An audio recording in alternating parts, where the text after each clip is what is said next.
Assalamualaikum warahmatullahi wabarakatuh.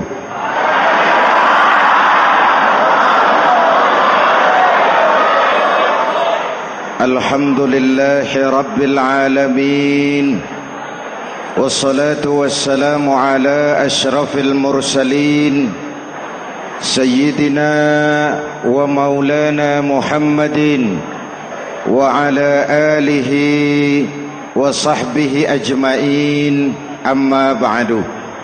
Para ulama yang saya muliakan, hadirin hadirat ma'asyiral muslimin yang saya cintai, banyak kita alami perubahan-perubahan yang terjadi, baik perubahan yang menyangkut sosial budaya, lebih-lebih yang menyangkut sosial politik. Yang tidak banyak mengalami perubahan adalah sosial ekonomi. Bahkan angka kemiskinan kita naik menjadi 3/5 dari total penduduk kita hidup di bawah garis kemiskinan, dan 20% diantaranya miskin mutlak. Perubahan-perubahan yang terjadi menyadarkan kita kepada kebenaran Al-Quran ketika Allah menyatakan wa tilkal ayyamu nudawiluha bainan nas.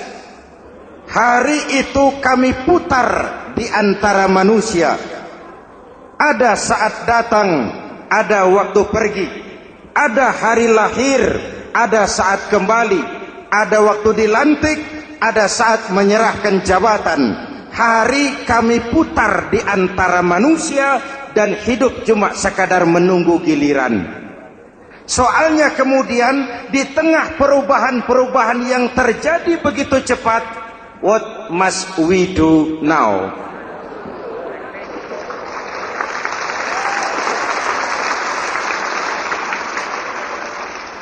Saya juga nggak ngerti itu. Yang penting kan penampilan. Saudara-saudara kaum muslimin di seluruh tanah air, jadi pemimpin adalah pelayan bagi orang yang dipimpinnya.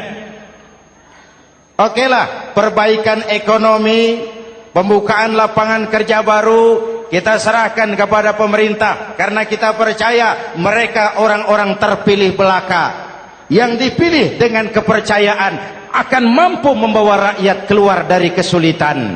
Amin. Tugas kita sekarang di zaman susah meluruskan akidah. Jangan sampai mbah dukun yang naik ke permukaan. Betul? Islam misinya yang pertama membebaskan manusia dari kemusyrikan. 13 tahun Rasul berjuang di Mekah, menanamkan akidah, meluruskan keyakinan, membentuk iman. 13 tahun membebaskan manusia dari belenggu kemusyrikan. 13 tahun menanamkan la ilaha illallah Muhammadur Rasul dengan seluruh konsekuensinya. Kalau saya yakin tidak ada Tuhan selain Allah, saya tidak akan minta tolong kecuali hanya kepada Allah. Saya tidak akan pernah takut kecuali hanya kepada Allah. Saya tidak akan menggantungkan hidup kecuali hanya kepada Allah. Saya tidak akan minta rizki kecuali hanya kepada Allah. Saya tidak akan melarikan persoalan kecuali hanya kepada Allah. Kalau konsekuen dengan keyakinan ini, mbah dukun nggak dapat tempat.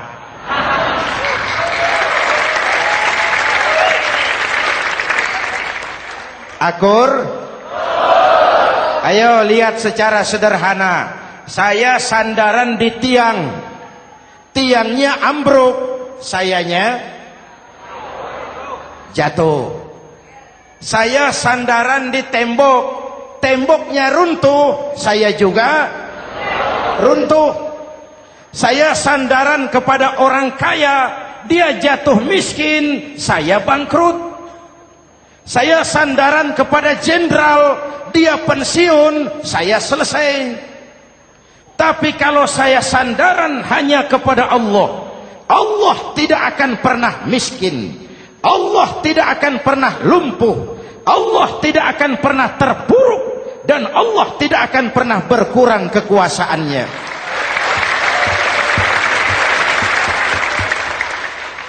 Maka umat Islam, sesulit apapun zaman yang kita hadapi, Allah juga tempat kita bersandar. Jelas? Selama ini kita iman dalam ucapan, tapi sekuler dalam perbuatan.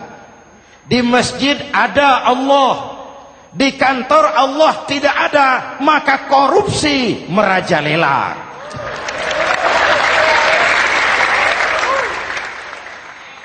Di masjid ada Allah, di pasar Allah tidak ada, maka timbangan tetap curang. Kita iman dalam ucapan, tapi sekuler dalam perbuatan. Oleh karena itu, sesulit apapun zaman yang kita hadapi, iman jugalah pegangan kita. Allah juga tempat kita bersandar. Boleh zaman berubah, akidah jangan sampai goyah. Karena iman kita hidup, untuk iman kita berjuang, dan dalam iman kita ingin kembali menghadap Allah Subhanahu.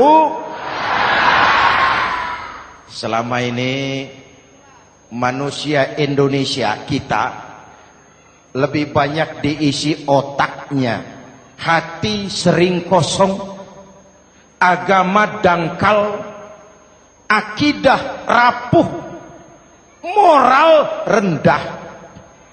Memang kemudian muncul banyak orang-orang pintar, cuma sayang tidak benar.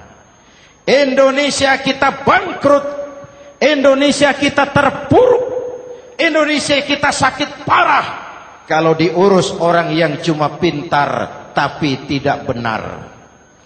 Kita perlu orang-orang pintar, tapi kita lebih perlu orang benar. Jelas?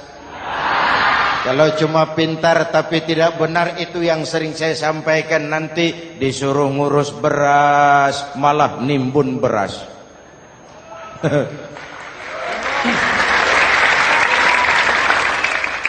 Disuruh ngurus laut malah jadi bajak laut. Disuruh ngurus hutan rame-rame jadi orang hutan. Jutaan hektar hutan Indonesia kita ini merupakan kekayaan sumber daya alam kita yang harus digunakan bagi sebesar-besar kemaslahatan rakyat. Yang disuruh ngurus hukum malah bikin hukum seperti pisau, tajam ke bawah, tumpul ke atas. Jangan heran lalu di masyarakat muncul street justice, pengadilan jalanan, sebagai refleksi dari ketidakpuasan melihat sikap hukum yang sangat berpihak. Kalau yang kecil salah, hukum cepat-cepat ditegakkan.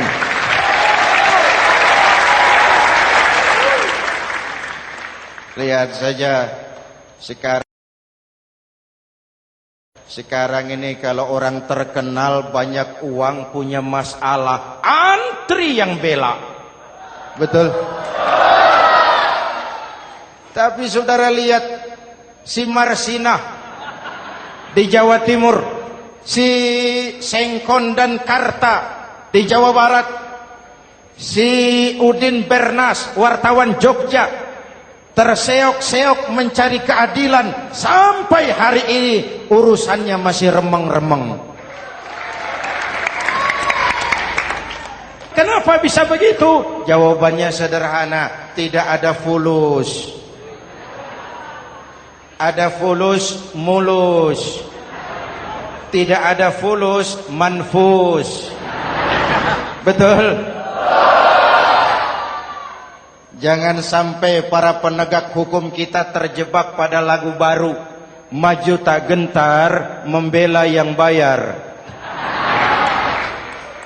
Biar bertentangan dengan nurani, biar bertentangan dengan public opini, biar bertentangan dengan rasa keadilan. Siapa yang bayar, itulah majikan. Mau benar atau salah, belain terus. Kalau seperti inilah hukum kita, mafioso keadilan akan tetap gentayangan. Hadirin yang saya hormati, 13 tahun beliau berjuang di Mekah, meluruskan keyakinan, memantapkan akidah, meneguhkan iman. Dari situ segalanya dimulai, dan ke situ segalanya akan menuju. Intan paling mahal, mutiara paling berharga, tidak lain adalah nilai-nilai keimanan. Kalau itu sudah tergadai, apalagi yang bisa kita banggakan dalam kehidupan ini? Kita merasa harta kita berharga, belum ada artinya ketimbang iman. Kedudukan kita punya nilai pun belum ada artinya ketimbang dengan nilai-nilai keimanan. Itu intan paling mahal, itu mutiara paling berharga. Harta baru ada manfaatnya kalau dilandasi dengan iman. Jabatan dan kedudukan baru terasa gunanya kalau dilandasi dengan keimanan. Kalau jabatan lepas dari iman, yang akan lahir Fir'aun baru. Jelas? Kalau harta terlepas dari iman, yang akan muncul adalah konglomerat Korun. Kalau ilmu pengetahuan terlepas dari nilai dasar keimanan, maka yang akan muncul adalah ilmuwan pelacur yang menyalahkan yang benar, membenarkan yang salah untuk kepentingan pribadi. Dan kondisi seperti itu tidak akan membuat kita makin sehat. Oleh karena itu, pada kesempatan ini, pesan pertama saya, menghadapi zaman susah, tetap jaga akidah, tetap pelihara keyakinan. Kesulitan bukan untuk ditakuti, untuk diatasi. Hidup adalah kerja keras, bukan keajaiban. Perubahan tidak akan datang hanya dengan simsalabim abragadabra. Perubahan tidak akan muncul hanya dengan berandai-andai. Perubahan tidak akan turun dari langit seperti turunnya embun di waktu malam. Perubahan adalah kerja keras, sehingga Al-Quran membimbing kita, innallaha la yughayyiru ma biqaumin hatta yughayyiru ma bi anfusihim. Allah tidak akan mengubah keadaan suatu bangsa kalau mereka tidak mau mengubah apa yang ada di dalam diri mereka. Yang ada di dalam diri itu rule of thinking, state of mind, cara kita berpikir, cara kita memandang kehidupan, cara kita mengatasi persoalan. Hadirin yang saya hormati, inilah iman. Berangkat dari ini kita menyadari, ini ujian buat kita rakyat. Dan kita rakyat Indonesia ini kalau sama susah sih sudah kenyang. Ya Pak? Ya Pak? Kita ini sebagai bangsa mengalami apa yang disebut oleh Bung Karno up and down. Naik, turun, timbul, tenggelam, pasang, surut. 350 tahun dijajah oleh Belanda, kita susah. Berangkat Belanda masuk Jepang, susah lagi. Pergi Jepang, datang nikah, susah lagi. Lalu kita merdeka, dirongrong oleh berbagai pemberontakan, susah lagi. Makan bulgur, antri minyak. Lalu PKI berontak, susah lagi.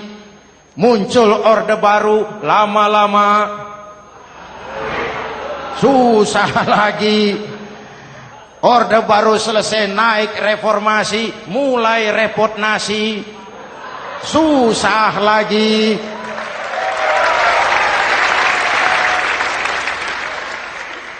Kalau susah kita ini sudah akrab, sudah intim.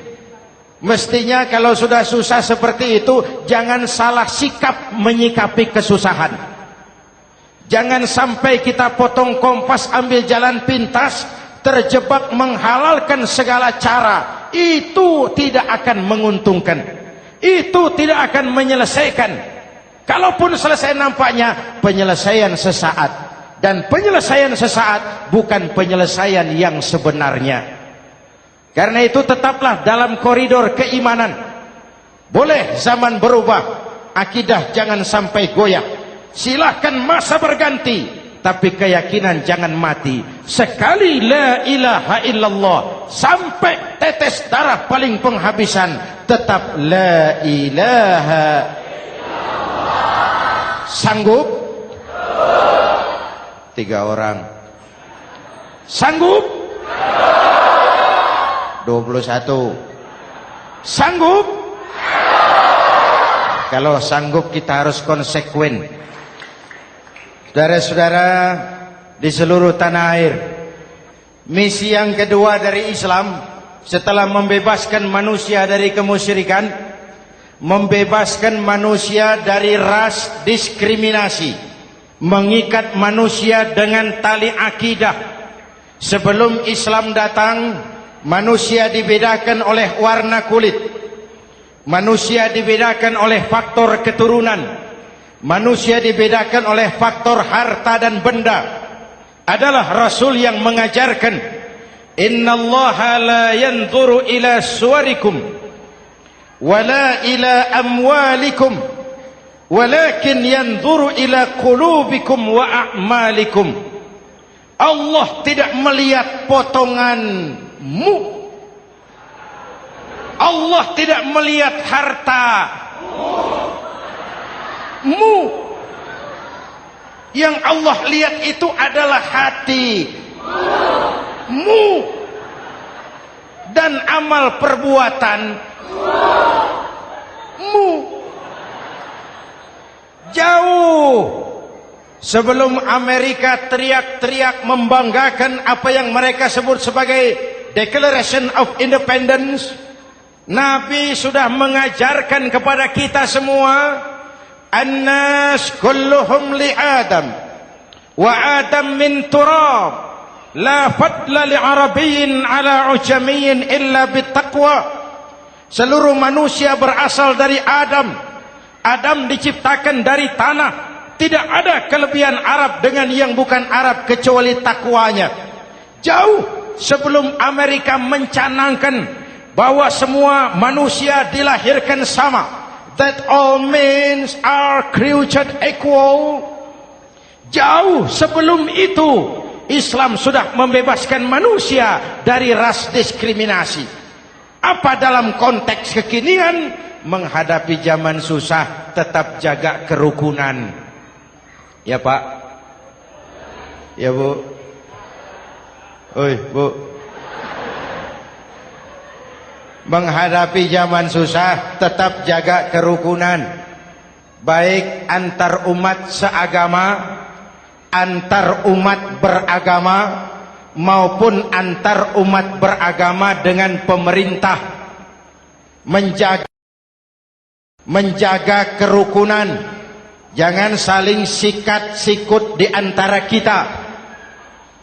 Sebab kalau sudah rukun, saya ajak berhitung. 1 ditambah 1 sama dengan, itu matematika namanya. Hasilnya pasti. Tapi angka sosial hasilnya aneh. Saya ubah jadi angka sosial. Ayo kita berhitung lagi. 1 orang takut ditambah 1 orang takut sama dengan 2 orang setengah berani. Kenapa setengah berani? Karena sudah berdua. Tadi kan takut sendiri. Kalau sama-sama takut berkumpul jadi setengah berani. Kalau ditambah 1 orang takut lagi, 1 orang takut ditambah 1 orang takut ditambah 1 orang takut sama dengan 3 orang berani. Kenapa jadi berani? Karena sudah bertiga. Kita yang lemah, kita yang marginal, kita yang dikucilkan, bahkan kita yang dilecehkan, kalau mau rukun kita akan kuat dan tidak bakal dipermainkan orang.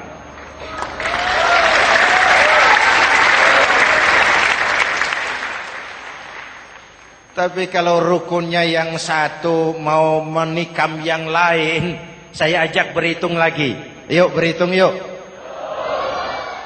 1 ekor ayam ditambah 1 ekor musang sama dengan 1 ekor musang. Kemana ayamnya? Dimakan musang. Betul nggak nih hitungan?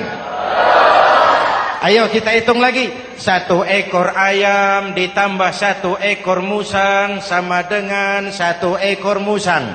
Kemana ayamnya? Dimakan musang. Jadi kalau kita suka kumpul dengan orang yang mau makan kita, selesailah kita.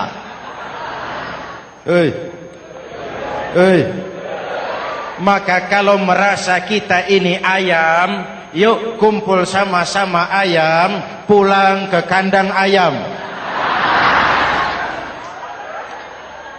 Kalau ada ayam kumpul ke kandang musang, itu namanya ayam minum baygon.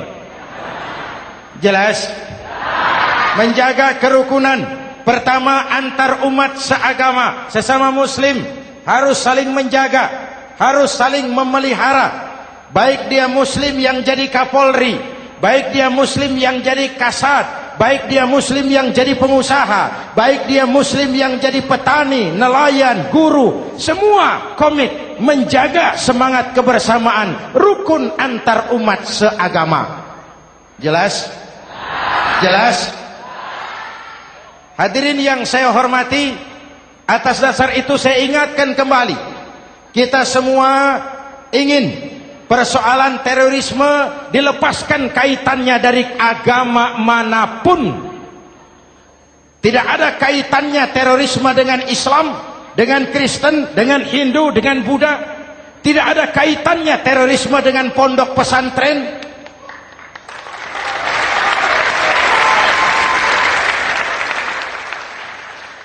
Jangan sampai pesantren jadi kambing hitam. Karena sejak zaman penjajahan, pesantren sudah terbukti memberikan kontribusi bagi perjuangan memerdekakan rakyat Indonesia. Rukun antar umat seagama. Yang kedua, rukun antar umat beragama. Islam ini rahmatan lil. Jangankan manusia walaupun berbeda agama, binatang saja dihormati. Ada hadis, fa iza zabahtum fa ahsinuz zibhata. Kalau kamu menyembelih hewan, sembelihlah dengan cara yang terbaik. Jangan menyembelih ayam dengan pisau tumpul. Itu namanya tidak berperi kebinatangan. Yang kecil lagi, saudara buka babul istinja, makruh buang air kecil di tanah yang berlubang. Sebab apa? Pertama, menjaga kesehatan. Siapa tahu di lubang yang saudara buang air kecil itu ada gas beracun. Kalau tidak, melindungi binatang yang ada di dalam lubang. Siapa tahu di lubang yang saudara buang air kecil itu ada semut sedang rapat membahas terorisme. Apa dosanya lalu mati dikencingi?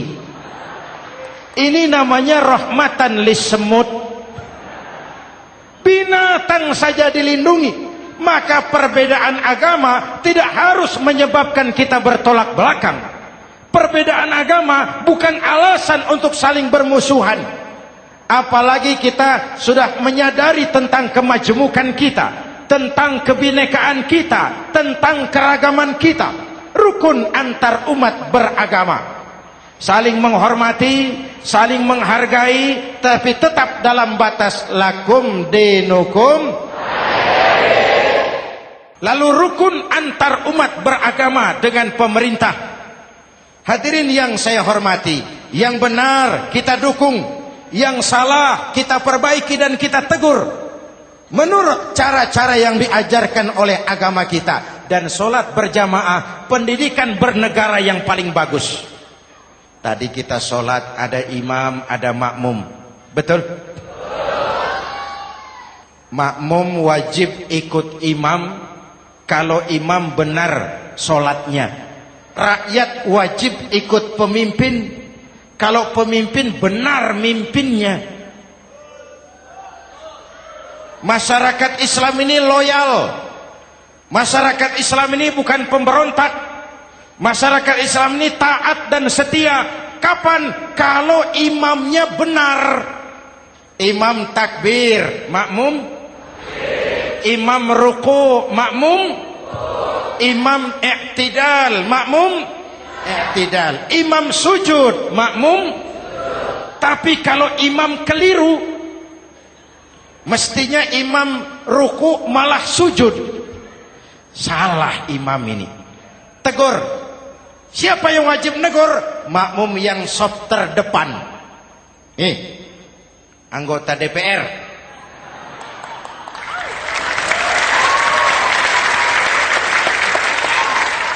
Ini wakil-wakil makmum ini. Saf di depan ini. Kalau imam keliru mereka paling tahu. Ngomong. Tegur.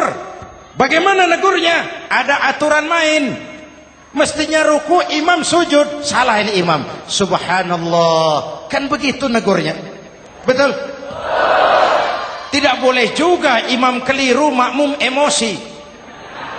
Main pegang. Woi, makmum salah. Hoi, hoi. Kacau sholat. Betul? Anggota dewan ini, saf di depan. Itu kalau imam keliru. Satu saat imam buang angin. Namanya manusia bisa buang angin toh. Apa makmum lalu berkata, demi kesetiaan saya kepada imam, imam buang angin, saya lebih keras lagi. Itu namanya fanatisme buta, loyalitas yang goblok. Imam buang angin, minggir. Iyyaka na'budu wa iyyaka nasta'in. Sampai situ imam buang angin, minggir imam. Lalu saf yang di depan maju. Tidak usah bikin solat baru, teruskan pekerjaan imam. Ihdinas siratal mustaqim. Teruskan. Kenapa? Kalau bikin solat baru lagi, nanti buang angin lagi. Bikin lagi solat. Kapan selesainya solat? Kapan selesainya membangun negara ini? Yang penting imam tahu diri, buang angin, minggir.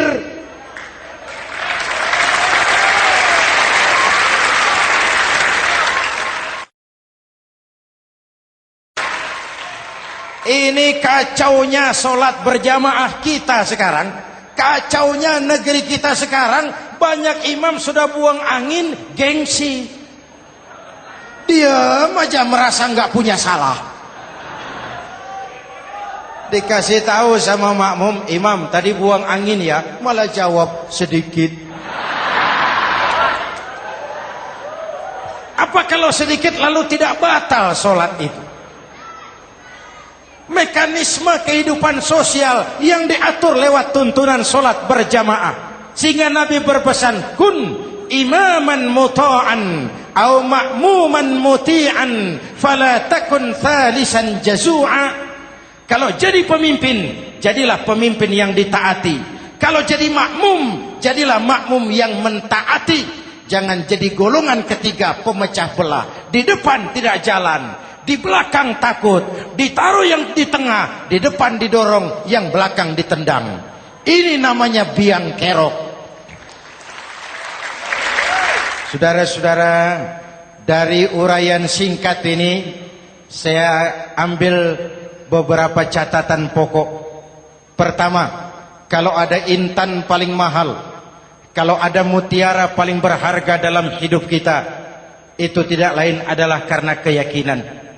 Hidup jadi indah, hidup jadi berharga, hidup jadi berarti kalau didasari atas sebuah keyakinan. Dan keyakinan itu tidak lain adalah nilai iman kita, akidah kita kepada Allah Subhanahu wa ta'ala. Yang kedua, tetap menjaga kerukunan. Sesulit apapun zaman yang kita hadapi, kita tetap harus menjaga semangat kebersamaan. Kita harus tetap menjadi lem perekat yang menjaga keutuhan, baik sebagai bangsa maupun sebagai umat. Perbedaan adalah wajar, harus dihormati sebagai ciri kehidupan berdemokrasi. Tapi jangan perbedaan menjadi sebab kita bermusuhan, dan jangan perbedaan menyebabkan kita saling berpecah belah. Hormati perbedaan, jangan perbedaan dipandang sebagai permusuhan. Dengan akidah yang kuat dan kebersamaan yang kokoh, ayo kita hadapi kesulitan, kita atasi kesulitan, dan dengan kerja keras untuk menyongsong hari esok yang lebih pasti. Mari kita Fatihah, semoga Allah memelihara kita bangsa Indonesia. Ala hadhihi niyah wa ila hadratin Nabi. Al-Fatihah.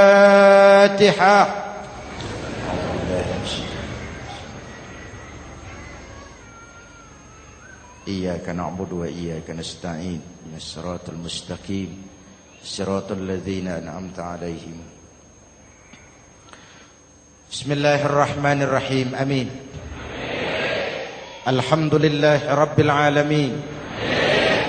اللهم صل وسلم وبارك على سيدنا محمد وعلى آله وصحبه أجمعين.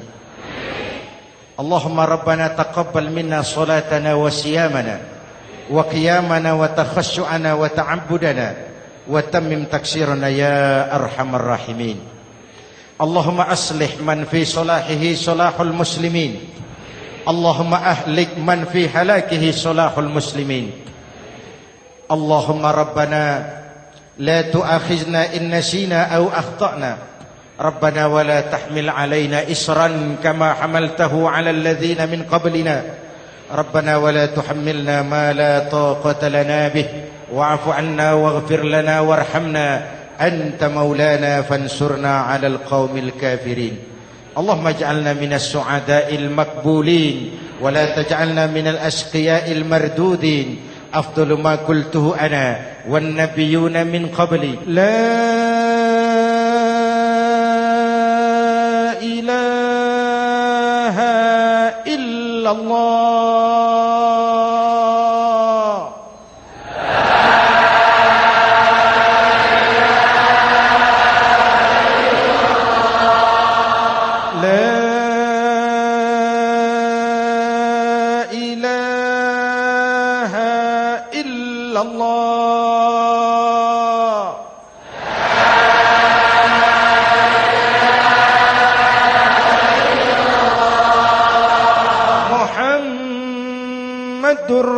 رسول الله.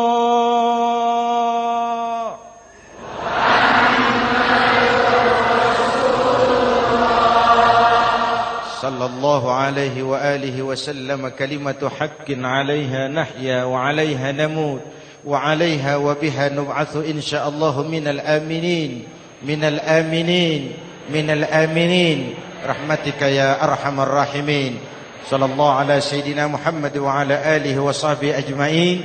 أنا ربك رب العزة عما يصفون. سلام على المرسلين والحمد لله رب العالمين.